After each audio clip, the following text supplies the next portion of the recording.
नमस्कार मैत्रिणींनो, तुमचं स्वागत आहे रुचकर रुचिरामध्ये। आणि आज मी तुमच्यासाठी घेऊन आलेली आहे स्टफ्ड पालक पराठा।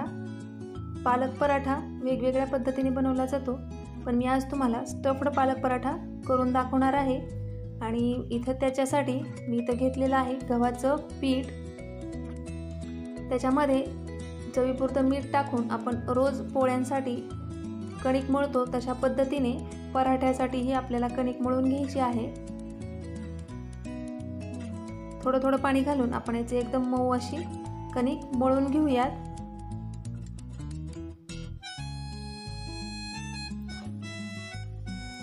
बऱ्याच जणांना पालक खायला आवडत नाही आणि लहान मुलांना तर भाजी पोळी खायला म्हणजे अजिबातच आवडत नाही।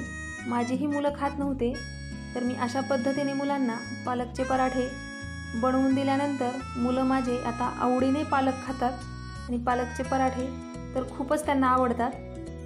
तर आता आपली कणिक मळून झालेली आहे आणि आपण हे कणिक थोडंसं बाजूला ठेवून सारण बनवून घेऊयात। आपल्याला हे जे पालकचं सारण बनवायचे तेही खूप अगदी सोप्या पद्धतीनं आणि कमी मसाले वापरून बनवायचं आहे। तर मी गॅसवर पॅन गरम करायला ठेवलेला होता, त्याच्यात आता 2 चमचे तेल घालूयात आपण। तेलही तुम्ही जर शुद्ध लाकडी घाण्यावरचं तेल वापरलात तर ते आपल्या शरीरासाठी एकदम पौष्टिक आणि फायदेशीर ठरेल। तेल तापल्यानंतर मोहरी, जिरे आणि लसूण घालायचं आहे आपल्याला। तर इथं 10 ते 12 पाकळ्या मी लसूण घेतला होता बारीक चिरून।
ठेवून आपण आता याला शिजवून घेऊयात।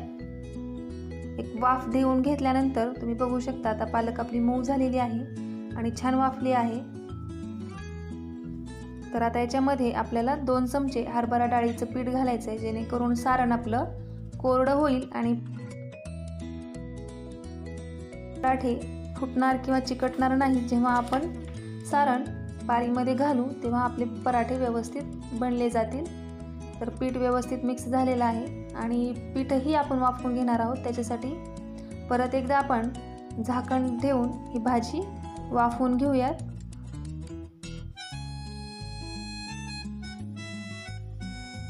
तर आता आपले हे पीठही छान वाफलं गेलं आहे, म्हणजे सारण तयार आहे आपलं। तर गॅस बंद करून याच्यामध्ये कोथिंबीर घालून घेऊयात, बारीक चिरलेली कोथिंबीर। तुमच्या आवडीनुसार कमी जास्त करू शकता कोथिंबीरचं प्रमाणही, आणि नसेल तर नाही घातली तरी चालेल।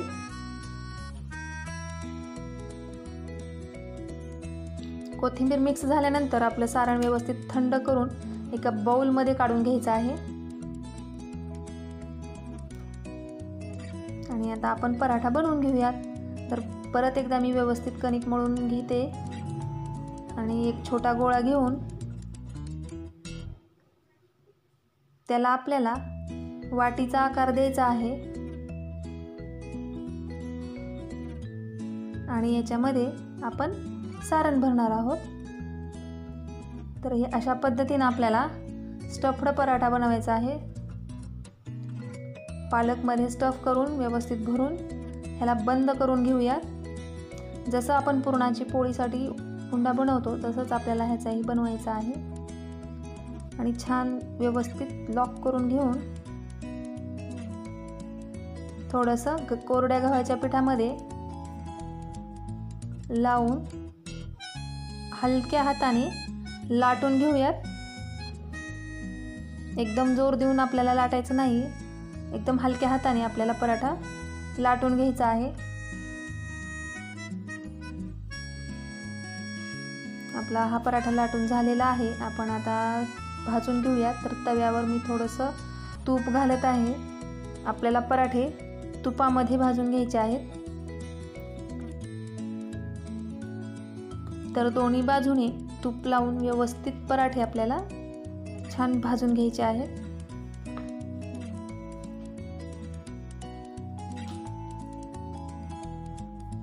आणखीन थोडंसं वरतून तूप घालून आपण याला पलटून घेऊयात।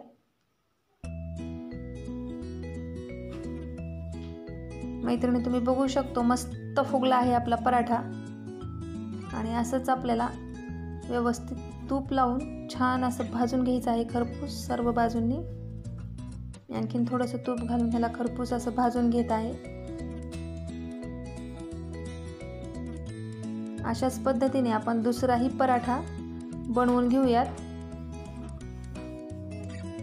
खूप छान लागतात खायला हे पराठे, पौष्टिकही आहेत, पटकन बनणारे आहेत आणि एकदम कमी मसाले आहेत। त्याच्यामुळे मुलांना नक्की आवडतील। तुम्ही नक्की करून बघा। आणि तुम्ही अजूनही माझ्या चॅनलला सबस्क्राईब केलं नसेल तर प्लीज माझ्या चॅनलला सबस्क्राईब करा। आणि जर तुम्हाला ही रेसिपी आवडली असेल तर प्लीज माझ्या चॅनलला लाईक करा, शेअर करा।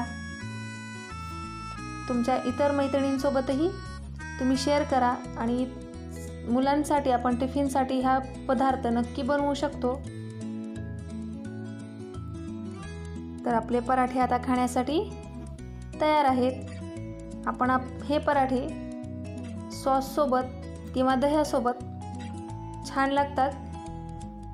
मुलांना सॉससोबत तर खायला खूपच आवडतील। तुम्ही नक्की करून बघा आणि कसे झाले ते मला नक्की सांगा। धन्यवाद।